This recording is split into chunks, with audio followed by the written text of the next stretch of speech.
விஜய் எல்லாத்துக்கும் வாய் திறப்பாரா? எல்லாத்தையும் கண்டிப்பாரா? அவர் எல்லாத்துக்கும் வாய் திறக்க மாட்டாரு, கண்டிக்க மாட்டாரு, திமுக அம்பலப்படுத்த மாட்டார் போலீஸ்ல. அத நாம் தமிழர் கட்சி இருக்குது. ஆனா நான் மும்மணி போட்டி தான் சொல்லுவேன். நாம் தமிழர் கட்சி சேர்த்துக்க மாட்டேன்னா நீ யாரா சேர்த்துக்கிறதுக்கு? சேர்த்துக்காது. நாம் தமிழர் கட்சி விழ வேண்டிய வாக்கு தான் அது. விஜயால விழுந்த வாக்கு அப்படிலாம் கிடையாது.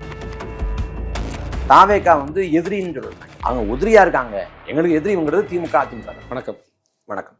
2026 சட்டமன்ற தேர்தல் 3 முனை போட்டியா இல்லை 4 முனை போட்டியா அப்படின்ற ஒரு விவாதம் போயிட்டு இருக்கு. ஒரு சில தரப்புக்கு இது 3 முனை போட்டியா தான் இருக்கும்னு சொல்றாங்க. அந்த 3 முனை எது அப்படின்னு பார்க்கும்போது திமுக, அதிமுக, தாவேகா இருக்கும். அந்த இடத்துல நாம் தமிழருக்கு ஒரு இடம் இல்லை அப்படிங்கிற மாதிரி விஷயத்த சொல்றாங்க இல்லையா? அதை எப்படி பாக்குறீங்க?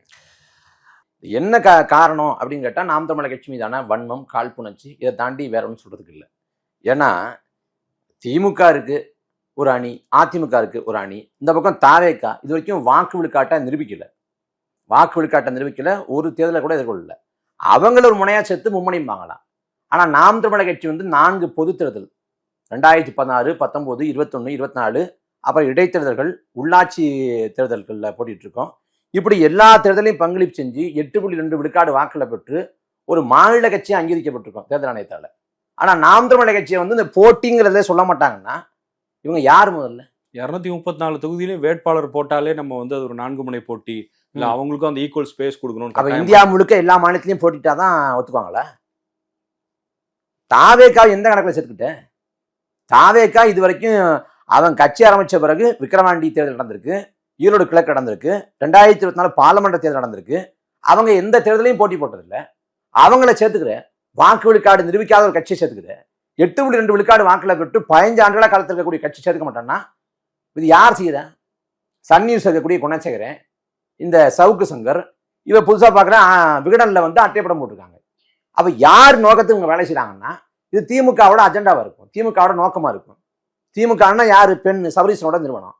நாம் தமிழர் கட்சியை காட்டாத, நாம் தமிழர் கட்சி போட்டியே இல்லை என்பது போல காட்டு அப்படின்னு சொல்லியிருப்பாங்க. அதுக்கு வேலை செய்யறாங்க. இல்ல விஜய் இருக்கட்டும் பரவாயில்ல, நாம் தமிழர் வேணான்னு சொல்றதுக்கு இவங்களுக்கு எல்லாம் என்ன நோக்கம் இருக்க போகுது? நாம் தமிழர் கட்சி தாங்க அவங்களுக்கு பிரச்சனை இருக்கு. விஜய் பிரச்சனை. விஜய் எல்லாத்துக்கும் வாய் திறப்பாரா? எல்லாத்தையும் கண்டிப்பாரா? அவர் எல்லாத்துக்கும் வாய் திறக்க மாட்டாரு, கண்டிக்க மாட்டாரு, திமுக அம்பலப்படுத்த மாட்டார் முழுசா. ஆனா நாம் தமிழர் கட்சி இருக்குது. பெரியார் ஈவேராவை அம்பலப்படுத்துறது யாரு? நாம் தமிழர் கட்சியா இல்ல விஜயா? அப்ப நாம் தமிழர் கட்சிங்கிறது மாற்று அரசியலை மட்டும் முன்வைக்கல, மாற்று சித்தாந்தத்தை முன்வைக்குது. திராவிடம்ங்கிறதுக்கான மாற்று சித்தாந்தத்தை முன்வைக்குது. அதனால நாம் தமிழர் கட்சியோட இருப்பு பல பேருக்கு அச்சுறுத்தலா இருக்குது. அதனால நாம் தமிழர் கட்சி இல்லாம மும்மணி போட்டி அப்படின்னு நாம் தமிழர் கட்சி இல்லாம பண்றது. புதிய தலைமுறை தொலைக்காட்சியில 2024 பார்லமெண்ட் தேர்தலுக்கு முன்பாக ஒரு விவாதம். அந்த விவாதத்துல என்ன சொல்றாங்கன்னா மும்மணி போட்டிங்கிறாங்க. அப்ப திமுக, அதிமுக, பாஜக, நாம் தமிழர் கட்சி அப்பயும் நான் 4 முனை போட்டி தான். ஆனா மும்மணி போட்டின்னு போட்டாங்க. ஜனநாயகத்துல சுயேட்சையை போட்டி போடுவாரு. அவர் போட்டிட்டா அந்த செய்தியும் சொல்லணும். அவர் வெற்றி பெறாரு, வெற்றி பெறல, அதெல்லாம் கடந்து அதையும் சொல்லணும். ஆனா நான் மும்மணி போட்டி தான் சொல்லுவேன். நாம் தமிழர் கட்சி சேர்த்துக்க மாட்டேன்னா நீ யாரா சேர்த்துக்கிறதுக்கும் சேர்த்துக்காதுக்கும்? நீ யாரு? முதல்ல இது என்னன்னா, நாங்க என்ன சொல்றோம், மும்மணி போட்டின்னு சொல்லாதீங்க, 2 முனை போட்டின்னு சொல்லுங்க. ஒரு பக்கம் சாதி, மதம், திரைக்கவர்ச்சி, அதிகாரம், முறைகேடு, லஞ்சம், லாவணியம், இதெல்லாம் ஒரு முனை. இன்னொரு பக்கம் மொழி, இனம், மண், மானம், நிலவளம் காப்பது, நீர்வளம் காப்பது, அனைத்து உயிர்களையும் நேசிப்பது, இதெல்லாம் மறுமுனை. அப்ப 2 முனை போட்டின்னு சொல்லு. அவங்களுக்கும் எங்களுக்கும் தான் போட்டின்னு சொல்லு. அது நியாயம்னு சொல்றோம். இந்த 4 முனை போட்டியா இது இருக்கும்போது அது நாம் தமிழர் கட்சிக்கு சாதகமான விஷயமா இருக்குமான்ற ஒரு கேள்வியும் வரும். 4 முனை போட்டி நாம் தமிழர் கட்சி தான் சாதகம். 2016 1 விழுக்காடு வாக்குல பெற்றோம். 19 ஏறக்குறைய 4, 2024 7, 2024 8. அப்ப நாம் தமிழர் கட்சி வாக்கு விழுக்காடு உயர்ந்துகிட்டே இருக்குது. பொதுவா தேர்தலில் ஒரு இலக்கணம் உண்டு, ஜெயிக்கிற கட்சி தான் வளரும், அதான் மேல போகும். ஆனா தோத்து போன ஒரு கட்சி திரும்ப திரும்ப வளருதுன்னா இந்திய பெருநிலத்திலேயே, இந்திய தேர்தல் அரசியல் வரலாற்றிலேயே நாம் தமிழர் கட்சி மட்டும்தான். அப்ப இந்த கட்சி 8.2 அது அதிகாரத்தை நோக்கி பாயும். இந்த இருக்கக்கூடிய இந்த 10 மாத காலத்தை நாம் தமிழர் கட்சி அதிகாரத்தில் அமர்வதற்கான வேலைகளை செய்வதற்கு நாங்க வேலைகளை தொடங்கிட்டோம். அதாவது ஒரு சட்டமன்ற தொகுதியை பல மாவட்டங்களா பிரிச்சு அதுல வாக்ககத்தை அடிப்படையா வச்சு கிளைகளை கட்டமைச்சு கடைக்கோடி வரைக்கும் எங்களோட கட்சியோட கட்டமைப்பை வலுப்படுத்துறோம். அதை பரப்புறோம். அப்ப வேட்பாளர்களை 150 இடங்களுக்கு மேல இப்போதே முடிவு பண்ணிட்டோம். ஏறக்குறைய இந்த ஆண்டுக்குள்ளேயே முழுவதுமா வேட்பாளர்களை அறிவிச்சு நாங்க பரப்புரையை தொடங்கிடுவோம். அப்ப களத்துல மற்றவங்களுக்கு முன்பாக நாங்க தான் களத்துல விரைய போறோம். ஏற்கனவே பல இடங்கள்ல நாங்க 8 விழுக்காடு 9 விழுக்காடு வாக்களை 10 விழுக்காடு வாக்களை பெற்றிருக்கோம். அதை 3 மடங்கு 4 மடங்கு பெருக்குவதான் எங்களுக்கான வேலை திட்டம். இப்ப 4 முனை போட்டி இருக்கிறதால நாங்க அதை 3 மடங்கு மாத்தினாலே எங்களுக்கான வெற்றி வசப்படும் அப்படின்னு நம்புறோம். அதற்கான வேலைகளை தொடங்கி நாங்க தமிழ்நாடு முழுக்க செய்து கொண்டிருக்கோம். இப்போ திமுக இந்த எலெக்ஷன்ல வேணுமா வேணாமான்றது தான் ஒரு கேள்வி. அதுக்கான பதிலாக தான் எலெக்ஷனே இருக்க போகுது. வேணான்னு சொல்லக்கூடிய வாக்குகள் 3ஆ பிரிஞ்சிரும்னு ஒரு விஷயத்த சொல்றாங்களே, அப்படி பார்க்கும்போது மறுபடியும் திமுக தானே ஜெயிக்கும். இல்ல அது வந்து ஒரு ஒரு அனுமானம், ஒரு யூகம் அப்படித்தானே ஒழிய அது களத்துல எதிரொலிக்குங்கிறதுக்கான எந்த உறுதிப்பாடும் இல்லை. இந்த திமுக வேணுமா வேண்டாமான்னு சொல்றதை விட எந்த ஆட்சி வேணும் என்பதற்கான தேர்தல் தான். அதுல நாம் தமிழர் கட்சி நாங்க நிரூபிச்சிருக்கோம். இந்த 15 ஆண்டு காலமா எங்களை நிரூபிச்சிருக்கோம். நாங்க வந்து நீங்க 8.2 விழுக்காடு வாக்குல பெற்றிருக்கோம்னா அந்த வாக்கை வந்து நாங்க காசா மாத்தணும் நினைச்சா குறைஞ்சபட்சம் 500 கோடியை கொட்டி கொடுப்பான். இன்னைக்கு வந்து திமுக இருக்கட்டும், அதிமுக இருக்கட்டும், கூட்டணி கட்சிகளுக்கு அவங்க பல 100 கோடியில கொடுத்துட்டு தான் இருக்காங்க. இந்த காலத்துல இவ்வளவு கோடிகளுக்கு நாங்க விலை போகாம, நாங்க சமரசம் பண்ணாம, நாங்க குறுக்கு வழியில ஆட்சி பிடிக்கணும் எந்த தகுடு தத்தங்களும் செய்யாம நேர்மையா இந்த களத்தை நிக்கிறோம். மாற்றுங்கிற முழக்கத்தை முன் வச்சு நிலத்துல வந்து எண்ணற்ற இயக்கங்கள் வந்திருக்கலாம். அது வந்து 90களின் தொடக்கத்துல வந்து ஐயா வைகோ, அப்புறம் 2000 தொடக்கத்துல விஜயகாந்த், அப்புறம் திருமா, அன்புமணி ராமதாஸ், கமலஹாசன், ரஜினிகாந்த் வர முற்பட்டாரு, கடைசியா விஜய், இப்படி எல்லாரும் வந்திருக்கலாம். ஆனா இதுல வந்து லாப நட்ட கணக்கு போடாம, வாக்கரசலுக்காக வேலை செய்யாம, இந்த மண்ணுக்காக, இந்த நிலத்துக்காக, மக்களுக்காக களத்து நிற்கக்கூடிய ஒரே கட்சி நாம் தமிழர் கட்சி தான். ஆம் ஆத்மி அப்படின்னு அரவிந்த் கெஜ்ரிவால் பேர் சொன்னார். ஆம் ஆத்மினா எளிய மக்களின் கட்சி அப்படின்னு பொருள்படும். ஆனா உண்மையான எளிய மக்களின் கட்சி வந்து நாம் தமிழர் கட்சி தான். ஏன்னா இந்த கட்சியில தான் எல்லாருமே சாமானிய மக்கள், சாமானிய வீட்டு பிள்ளைகள். ஒரு சட்டமன்ற தொகுதிக்கு வந்து 40 லட்சம் செலவு பண்ணலாம் அப்படின்னு தேர்தல் ஆணையம் விதி வச்சிருக்கு. ஆனா இங்க 10 லட்சம் கூட செலவு பண்ணாம நாம் தமிழர் கட்சி வந்து களத்துக்கு போகுது. ஆனா திமுக, அதிமுக 10 கோடி வரைக்கும் செலவு பண்றாங்க. அப்ப நாம் தமிழர் கட்சி முழுக்க முழுக்க மண்ணுக்கான, மக்களுக்கான கட்சின்னு நிரூபிச்சு தான் இந்த களத்தை நம்ம நிக்கிறோம். அதனால இந்த களத்துல வந்து 2026 எங்களுக்கான அறுவடைக்கான களமா இருக்கும் அப்படின்னு நம்புறோம். 2026ல அங்க வெற்றியை வசப்படுத்துவோம் நம்புறோம். நாம் தமிழருக்கு வாக்கு வங்கின்னு பார்த்தா இளைஞர்கள் தான் பெருமளவுக்கு ஓட்டு போடுவாங்க. இதுவரைக்கும் நீங்க சொன்ன மாதிரி கமலஹாசனா இருக்கட்டும், விஜயகாந்தா இருக்கட்டும், இதுக்கு முன்னாடி மாற்றுன்னு வந்தவங்க எல்லாம் பெரிய அளவுக்கு இளைஞர்கள் வாக்க கவர முடியல. ஆனா இப்போ வந்திருக்கிற உங்களுடைய காம்படிட்டர் விஜய்க்கும் உங்களை மாதிரியே இளைஞர்கள் ஆதரவு இருக்குன்னு நம்புறாங்க. அதுதானே ஒரு பிரச்சனையா இருக்கு. முதல் செய்தி, எங்களுக்கு விஜய் போட்டி இல்லை. எங்களுக்கு எங்களுக்கு திமுக, அதிமுக தான் போட்டி நாங்கன்னு நினைக்கிறோம். இதுல விஜய் வந்தா நாம் தமிழர் கட்சி வாக்கு போயிடும் அப்படின்னா, 2016ல நாங்க முதல் முறையா போட்டியிட்ட காலகட்டத்தில் விஜயகாந்த் வந்து அன்னைக்கு தனி அணி அமைச்சார். மக்களை கூட்டணிக்கு விஜயகாந்த் தான் தலைமை வச்சார் 2016ல. அந்த சமயத்துல வந்து நாம் தமிழர் கட்சி முதல் தேர்தல். ஆனா விஜயகாந்துக்கு 2006, 9, 11, 16 4வது தேர்தல். அது விஜயகாந்த் அன்னைக்கு போட்டிட்டு பெற்ற வாக்குக்கும் நாம் தமிழர் கட்சி முதல் முறையா போட்டிட்டு பெற்ற வாக்குக்குமான வேறுபாடுங்கிறது 2 விழுக்காடு கூட இல்லை, ரொம்ப சொற்பம் தான். அதே போல 2018 காலகட்டத்தில் ரஜினிகாந்த் வர முற்பட்ட போது நாம் தமிழர் கட்சியோட ஆதரவு வட்டத்திலிருந்து யாரும் ரஜினிகாந்த் சொல்லி போகல. 2019ல கமலஹாசன் கட்சி தொடங்கினப்ப நாம் தமிழர் கட்சி பெற்ற வாக்குகளை விட கமலஹாசன் பெற்ற வாக்கு விழுக்காடு குறைவு தான். அப்புறம் விஜய் கட்சி தொடங்கிய பிறகு விக்கிரவாண்டி தேர்தல் நடந்திருக்குது, இடைத்தேர்தல். அதே போல ஈரோடு கிழக்கு நடந்திருக்கு. அப்ப நாம் தமிழர் கட்சிக்கான வாக்குங்கிறது அது ஏதாவது குறைஞ்சிருக்கா? ஏன்னா நாம் தமிழர் கட்சி மிக கடுமையாக அண்ணன் சீமான் வந்து விஜயை விமர்சிச்ச பிறகு நடந்த தேர்தல் இதெல்லாம். அந்த தேர்தல் காலத்துல நாம் தமிழர் கட்சிக்கான வாக்கு விழுக்காடு குறைஞ்சிருக்கா அப்படின்னா குறையல. இல்ல, இப்போ இந்த மாநாட்டில் தான் வந்து விஜய் பேசின சில விஷயங்கள், அதுக்கப்புறம் சீமான் வந்து விஜய் விமர்சிச்சு பேசுறதெல்லாம் இந்த மாநாட்டு, விஜய் கட்சியினுடைய மாநாட்டுக்கு அப்புறம் நடக்குது. நாடாளுமன்ற தேர்தலில் நீங்க வாங்கின அந்த 8%லயே விஜய் ரசிகர்கள் ஓட்டும் இருக்கு. அதாவது விஜய் ரசிகர்னு பார்க்க முடியும், எல்லா ரசிகரும் தான் இருப்பாங்க. நாம் தமிழர் கட்சி விழ வேண்டிய வாக்கு தான் அது, விஜயால விழுந்த வாக்கு அப்படிலாம் கிடையாது. இல்ல, இவர் சொல்லிட்டு இருந்தாரு விஜயோட நல்ல ஒரு இணக்கமான சூழல் இருக்கு. விஜயோட தனிப்பட்ட முறையில அந்த உறவுல பிரச்சனை இல்லை, இப்பயும் பிரச்சனை இல்லை. கொள்கை உறவு தான் பிரச்சனை, கூட்டணி உறவு தான் பிரச்சனை, அரசியல் உறவு தான் பிரச்சனை. 2021லயே 7 விழுக்காடு எட்டிட்டோம் 2021லயே. அப்ப எந்த விஜய் வந்து வாக்குகளை பெற்றுக் கொடுத்தாரு? எப்படி வேணாலும் சொல்லலாம்ல. அதனால இந்த வாக்குங்கிறது நாம் தமிழர் கட்சியோட கோட்பாட்டுக்கு, தத்துவத்துக்கு, மாற்று அரசியல் முழக்கத்துக்கு விழுந்த வாக்கு.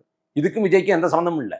அப்படி வாக்கு சத்திரம் விஜயோட ரசனையா இருப்பானே ஒழிய விஜய்க்காக நாம் தமிழர் கட்சி ஓட்டு போடல. அவன் அண்ணன் சீமானுக்காக நாம் தமிழர் கட்சியோட மாற்று அரசியல் முழக்கத்துக்காக போட்ட ஓட்டு தான். அதனால இது அப்படி போட்டு குழப்பிக்க தேவையில்லை.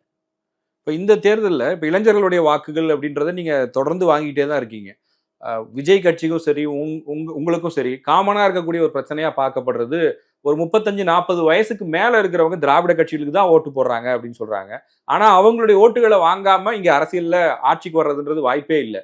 அதை வாங்குவதற்கு நாம் தமிழர் கட்சி என்ன திட்டம்? நாம் தமிழர் கட்சியில் இருக்கக்கூடியவங்க பெருவாரியா இளைஞர்கள் இருக்கிறாங்க அப்படிங்கிறது ஒண்ணு. அதை தாண்டி நாம் தமிழர் கட்சிக்கு வந்து இளைஞர்கள் வாக்கு செலுத்துறாங்கன்னா இளைஞர்கள் வாக்கு செலுத்துறாங்க. அதே போல எல்லா தரப்பு மக்களும் வாக்கு செலுத்துறாங்க. 60 வயதை கடந்த மூதாட்டி கூட நாம் தமிழர் கட்சி வாக்கு செலுத்துறாங்க. எண்ணிக்கையில குறைவா தானே இருக்கும். இல்ல அவங்களும் வாக்கு செலுத்துறாங்க. அதனால எல்லா தரப்புமா தான் நம்ம வேலை செய்யறோம். எல்லா தரப்பு மக்களும் தான் ஆதரிக்கிறாங்க. நீங்க நாம் தமிழர் கட்சியோட பொதுக்கூட்டங்கள்ல இல்ல மாநாடுகள்ல பார்த்தா தெரியும், குடும்பமா தான் வர்றாங்களே ஒழிய இந்த கூட்டம் இந்த இந்த இந்த வயதுக்குள்ளே நின்ட்டாங்க அப்படின்னு கிடையாது. எல்லா தரப்பு மக்களும் தான் இருக்காங்க. அது இன்னைக்கு இருக்கக்கூடிய இளைய தலைமுறையை பொறுத்த வரைக்கும் அவங்க எந்தவித கட்சி அரசியல் மீது நாட்டம் இல்லாத இந்த காலகட்டத்துல நாம் தமிழர் கட்சியோட கொள்கை கோட்பாடு பிடிச்சு போய் நாம் தமிழர் கட்சிக்காக அரசியலுக்கு வந்தவங்க தான். அவங்க அரசியல இருந்து நாம் தமிழர் கட்சி பக்கம் வந்தவங்க இல்ல, அரசியல்னாலே நாம் தமிழர் கட்சி வந்தவங்க தான். அதனால நாம் தமிழர் கட்சியோட கோட்பாடு வேற, தாவேக்கா முன்வைக்கக்கூடியது வேற. அதனால நம்மளோட வாக்குகள் சிதறி போகும் அப்படின்னு நாங்க நம்பல. அதிமுக பலவீனமா இருக்கு. இந்த 2026 தேர்தலோட கிட்டத்தட்ட அது வீழ்ச்சியின் பாதையில போக ஆரம்பிச்சிடும்லாம் சில பேர் சொல்றாங்க. உங்களுடைய பார்வை என்ன? அவங்க அந்த மாதிரியான ஒரு அதிமுக பலவீனமா இருக்குங்கிறதுல மாற்று கருத்து இல்ல. திமுக கூட பலவீனமா இருக்கு அப்படின்னு சொல்லலாம். ஆனா திமுக காப்பாத்தி கொண்டு இருக்கிறதுங்கிறது ஒண்ணு அதிகார முறைகேடு, இன்னொன்னு வாக்குக்கு காசு கொடுத்து அதை தமிழ்நாடு முழுக்க கொண்டு போய் சேர்ப்பது, அப்புறம் கூட்டணி கட்சிகளோட தயவு பலம். இந்த கூட்டணி கட்சிகள் இல்லைன்னா திமுக ஒண்ணும் இல்லை. அதை தாண்டி வாக்கு காசு கொடுக்காம திமுக ஒரு சட்டமன்ற இடைத்தேர்தலை கூட எதிர்கொள்ளாது. ஈரோடு கிழக்குல நாம் தமிழர் கட்சி போட்டி போடுது, திமுக போட்டி போடுது, பிரதான கட்சிகள் போட்டி போடல. 2 பேர் தான், நாம் தமிழர் கட்சி திமுகவான்னு. நாங்க போட்டி போடுறோம், நீ போட்டி போடுற, நேர்மையா அதை கொண்டு போக வேண்டியதானே. அந்த தேர்தலில் வாக்கு காசு கொடுத்து டோக்கன் கொடுத்து கள்ள வாக்கு செலுத்தி ஏன் அவ்வளவு முறையீடு செய்யணும்? அப்ப 2 கட்சியுமே பலவீனமா தான் இருக்குது. இது தனியா பார்க்க தேவையில்லை. அதிமுக பலவீனம் வேற, திமுக பலவீனம் வேற. அதிமுக பொறுத்த வரைக்கும் அங்க ஓபிஎஸ், டிடிவி, சசிகலா போன்றவங்க அங்கிருந்து விலகி போயிட்டதால அதிமுக பலவீனமா இருக்குது. எந்த ஒரு வெற்றியும் அதுக்கு பிறகு பெருசா சுவைக்கல அவங்க.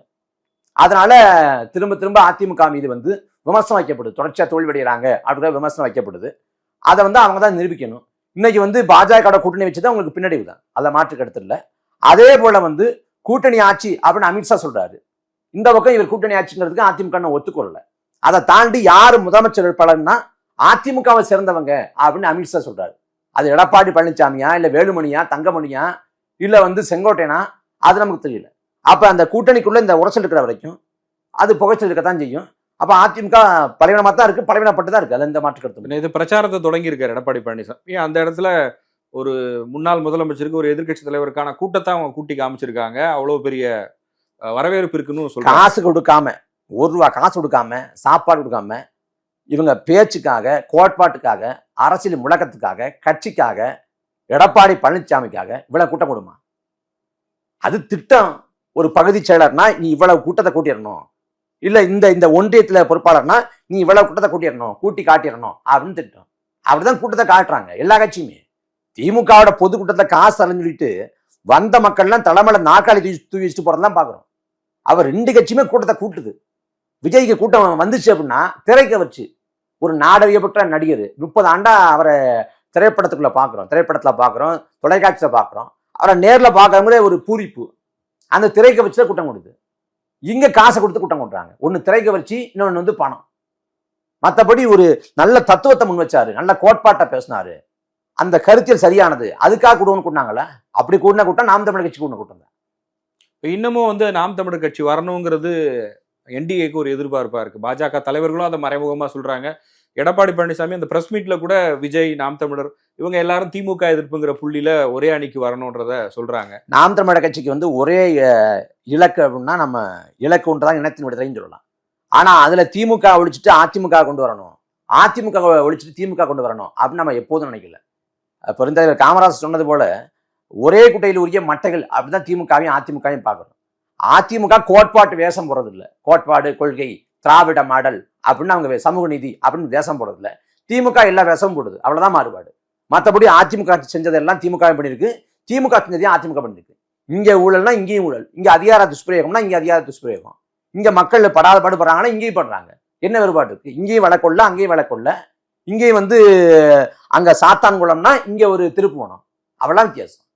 மற்றபடி பெரிய மாறுபாடு இல்லையே. அப்ப நாம திமுக வீழ்த்துறதுக்கு அதிமுக போய் நிற்க முடியாது. அது வரலாற்று பெருந்தவரா மாறிடும்.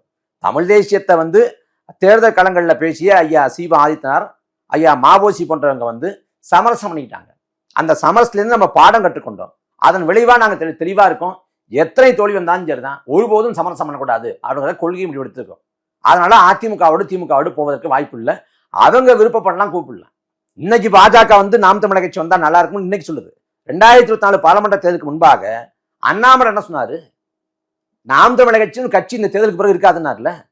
இன்னைக்கு நாம் தமிழர் கட்சியை கூப்பிடுறாங்கன்னு என்ன அர்த்தம்? ஏன்னா நாம் தமிழர் கட்சியோட தவிர்க்க இல்லாத வளர்ச்சி, எழுச்சி, அதன் விளைவா கூப்பிடுறாங்க. மற்றபடி நாம் தமிழர் கட்சியோட கோட்பாட்டில் நாங்க சோரம் போயிட்டோம் அப்படின்னு இல்லை. அவன் நாம் தமிழர் கட்சி கொண்டிருக்கக்கூடிய 8.2 விழுக்காடு வாக்க வேற எந்த கட்சி கொண்டிருக்கு? இந்திய கம்யூனிஸ்ட், மார்க்சிஸ்ட் கம்யூனிஸ்ட் கட்சி, மதிமுக, தேமுதிக யாரு கொண்டிருக்கா? யார்ட்டையும் இவ்வளவு வாக்கு இல்லை. அப்ப இந்த 8.2ங்கிறது பெரிய எண்ணிக்கை. ஏன்னா ஒரு தொகுதியில வந்து 1.5 விழுக்காட்டிலே வந்து வெற்றி தோல்வி மாறுது. இங்க 2024 பாராளுமன்ற தேர்தலின் போது இங்க நெல்லையில வந்து நெல்லை பாராளுமன்ற தொகுதியில ஒரு சட்டமன்ற, அதுக்கு உட்பட்ட ஒரு சட்டமன்ற தொகுதியில அதிமுக பெற்ற வாக்கை விட நாம் தமிழர் கட்சி பெற்ற வாக்கு அதிகம். அங்க நெல்லையில் நடந்த ஒரு அதிமுக கூட்டத்துல வந்து கைகலப்பா மாறுது. அந்த அதிமுக முதன்மை நிர்வாகிகள் மத்தியிலேயே கூட்டம் வந்து கைகலப்பா மாறுது. ஏன்னா அங்க பேசுறவர் என்ன பேசினாருன்னா, நம்மளை விட நாம் தமிழர் கட்சி மேல போயிட்டாங்க, நம்ம கவனமா இருக்கணும் அப்படின்னு பேசுறாரு. அந்த சமயத்துல வெடிக்குது. அதே போல வந்து கன்னியாகுமரி பகுதியிலேயே நாம் தமிழர் கட்சி அந்த இடைத்தேர்தல் நினைக்கிறேன், இடைத்தேர்தலில் வந்து அதிக வாக்குகளை பெற்றுச்சு. புதுச்சேரியில அதிக வாக்குகளை பெற்றுச்சு. அப்ப பல இடங்கள்ல அதிமுக ஒத்துக்கிற அளவுக்கு வாக்குகளை பெற்றோம். அப்ப நாம் தமிழர் கட்சி வளர்ச்சி தான் அவங்களை கூப்பிட வைக்கிறத ஒழிய நாம் தமிழர் கட்சி வந்து மற்றபடி எந்த சமரசமும் செஞ்சதால இல்லை. சமீபத்திலையும் ஒரு பேட்டியில சீமான் பேசும்போது தாவேகா எதிர்ப்புங்கிறத ரொம்ப தெளிவா வெளிப்படுத்துறாரு. அதாவது பெரியார் விஷயத்துல விஜயோட கருத்து என்ன, எங்களோட நிலைப்பாடு என்ன, இப்படியெல்லாம் இருக்கும்போது எப்படி கூட்டணி அப்படிங்கிறத அழுத்தமா சொல்லிக்கிட்டே இருக்காரு. அப்படி மீண்டும் மீண்டும் அவங்களை எதிர்க்க வேண்டிய ஒரு தேவை அரசியல் ரீதியாக எதிர்ப்பு இல்லை, அது எதிர்ப்பு இல்லை. கூட்டணி வைப்பீங்களா அப்படிதான் கேள்வி வைக்கப்படுது. வைக்கிறப்ப அந்த கேள்வி வைக்கப்படுறப்ப அந்த கேள்விக்கு நான் பதிலாக வந்து கோட்பாட்டு அடிப்படையிலேயே எங்களுக்கும் அவருக்கும் 1000 கிலோமீட்டர் வேறுபாடு இருக்கு, நாங்கள் எப்படி இணைஞ்சு நிற்க முடியும் அப்படின்னு கேள்வி எழுப்புறாரு. மற்றபடி எங்களுக்கு வந்து தாவேகா வந்து எதிரின்னு சொல்றாங்க, அவங்க உதிரியா இருக்காங்க. எங்களுக்கு எதிரிங்கிறது திமுக அதிமுக தான். அதுல தாவேகாவோட பகைமை அப்படிலாம் கிடையாது.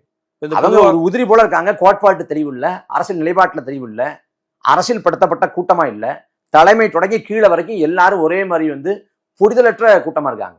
அதுதான் பிரச்சனை. இல்லை, இப்போ பொதுவாக வந்து கொள்கை வேறு கூட்டணி வேறுன்னு சொல்லுவாங்க. கூட்டணி அமைக்கும் போது இன்னைக்கு கூட்டணி அமைக்கிற எல்லா கட்சிகளும் கொள்கை ரீதியெல்லாம் உடன்படுறது இல்லை. உங்களுக்கும் தாவேகாவுக்கும் முரண்பாடு அப்படின்னா அவர் சொன்ன அந்த விஷயம்தான், இந்த பூமியினுடைய 2 கண்களாக நாங்கள் தமிழ் தேசியத்தையும் திராவிடத்தையும் பார்க்குறோம்னு சொன்னார். சீமான் அவர்கள் பேசும்போது அப்படிலாம் கிடையாது, ரெண்டும் வேற வேற, இந்த மாதிரி ஒரு கொள்கை இருக்கவே கூடாதுன்னு சொன்னார். அந்த ஒரு பாயிண்ட் மட்டும் தானே அதான அடிப்படை. தமிழ் தேசியங்கிறது தான் அடிப்படை. தமிழ் தேசியத்துக்கு எதிரானது திராவிடம் அப்படின்னு நம்ம பார்க்குறோம். தமிழ் தேசியமும் திராவிடமும் இரு கண்கள் கிடையாது, அதை எப்படி பார்க்க முடியும்? நாம வந்து மொழிங்கிறத வந்து என்னோட இரு விழி அப்படின்னு சொல்றோம். மொழிங்கிறது ஒரு தேசியத்தோட முகம், அடையாளம், முகவரி அப்படின்னு சொல்றோம். அவர் சாதி, மதம், இனம், மொழின்னு சாதி மதத்துக்கு பக்கத்து இனம் மொழி வைக்கிறாரு. அப்ப அவர் அடிப்படையே பிள்ளையா இருக்கு. அடிப்படை அவரோட தத்துவார்த்த ரீதியான அந்த பார்வையே பிள்ளையா இருக்கு. யாரோ எழுதி கொடுத்ததை வாசிக்கிறாருன்னு வச்சுட்டா கூட அதுவே பிள்ளையா இருக்கு. அவங்க வந்து 5 பேரும் கொள்கையை வழிகாட்டுங்கிறாங்க. அது என்ன தெளிவு இருக்கு? பெரியார், ஈவேரா, அண்ணல் அம்பேத்கர், காமராசர், அஞ்சலை அம்மாள், வேலுநாச்சியார், இந்த ஒவ்வொருத்தரா பார்ப்போம். வேலுநாச்சியார் எந்த கோட்பாட்டை ஏற்றுக்கொண்டாங்க, இல்ல எந்த கோட்பாட்டை வச்சாங்க? அவங்க மன்னராட்சி காலம் ஒரு விடுதலைக்காக பாடுபட்ட பேரரசி. அப்ப அவங்க கிட்ட கோட்பாடு என்ன ஏற்றுக்குவீங்க? இல்ல நாட்டோட மண்ணோட விடுதலைக்கு பாடுபட்டதுதான் அவங்களோட அந்த கோட்பாடு, அதை நான் எடுத்துக்கிறேன் அப்படின்னா, இந்த பக்கம் ஈவேரா இருக்காரு, நாட்டு விடுதலைக்கு பாடுபடாத ஈவேரா, வெள்ளாக்காரன் நாட்டை ஆளுன்னு சொன்ன ஈவேரா, சுதந்திர நாளை கருப்பு நாள்னு வர்ணிச்சு ஈவேரா, அவரை எப்படி வச்சிருக்கீங்க? காந்திய கோட்பாட்டை ஏற்றுக்கொண்டவங்க அஞ்சலை அம்மாள், அந்த பக்கம் காமராசர், 2 பேருமே. காந்திய கோட்பாட்டை ஏற்காதவர் வந்து ஈவேரா. ஆனால் அம்பேத்கர் வந்து சாதி ஒழிப்பு அப்படிங்கிறத முதன்மையான நோக்கமா கொண்டு இருந்தாரு. ஆனா உங்க கட்சியோட அந்த கொள்கை வரைவுல தீண்டாமை ஒழிப்புன்னு இருக்கு, சாதி ஒழிப்புன்னு இருக்கா? தீண்டாமை ஏறக்குறைய ஒழிஞ்சிருச்சு. ஆனா சாதி இன்னும் அப்படியே இருக்கு, இன்னும் ஆள போயிருக்கு, இன்னும் கெட்டி போட்டு இருக்கு. அப்ப சாதி ஒழிப்பதற்கான திட்டம் என்ன? நான் கடல் மறுப்பை மட்டும் விட்டுட்டு எல்லா பெரியாரோட கோட்பாடை எடுத்துக்குவேன்னா நீங்க அண்ணாவை எடுத்துட்டு போயிடலாமே பெரியாரை விட்டுட்டு. ஏன்னா அண்ணா வந்து ஒன்றே குலம் ஒருவனே தேவன்கிற திருமூலரோட கூற்றை எடுத்துக்கிட்டு அவர் வந்து பிள்ளையாருக்கு தேங்காய் உடைக்க மாட்டேன், பிள்ளையாரை உடைக்க மாட்டேன் அப்படின்ட்டாரு. அப்ப நீங்க பெரியாரை விட்டுட்டு அண்ணாவை எடுத்துக்கலாமே. ஏன் அண்ணாவை எடுக்காம பெரியாரை பேசுறீங்க? காரணம் என்னன்னா, அண்ணாவை பேசினா இந்த முற்போக்கு பிம்பம் வராது, பெரியார் ஈவேராவை பேசினா முற்போக்கு பிம்பம் வரும். அப்ப தங்களை முற்போக்குவாதியா காட்டிக்கொள்ளவும், தங்களை வந்து பாஜக பி டீம்ங்கிற அந்த பிம்பத்துக்குள்ள அடைச்சிருவாங்களோங்கிற பயத்துல அதை விடுவித்துக் கொள்ளவும் தான் பெரியார் ஈவேரா அப்படிங்கிறது. ஈவேரா சொன்னதுல எதுல அவங்க ஏத்துக்குவாங்க? காலத்துக்கும் பொருந்தாத எல்லாத்தையும் சொல்லி வச்சிருக்காரு ஈவேரா. அப்ப இதுல அந்த அடிப்படையே பிள்ளையா இருக்கு. முற்போக்கு சமூக நீதிங்கிறாங்க, முற்போக்கு சமூக நீதி அப்படிங்கிறாங்க. பிற்போக்கு சமூக நீதினு ஒன்று இருக்கா? அப்ப அதுல எதுவுமே ஒரு தெளிவு இல்ல. 10 விழுக்காடு பொருளாதார இடஒதுக்கீட்டுல அவங்க நிலைப்பாடு என்ன, இல்ல அருந்ததிய மக்களுக்கான உள்ளிடஒதுக்கீட்டுல அவங்க நிலைப்பாடு என்ன, எது குறித்தும் தெளிவான பார்வை இல்ல, தீர்க்கமான பார்வை இல்ல.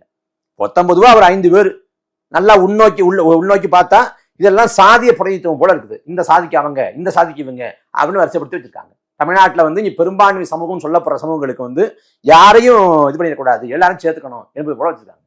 மற்றபடி வேற ஒன்றும் இல்லை. நன்றி.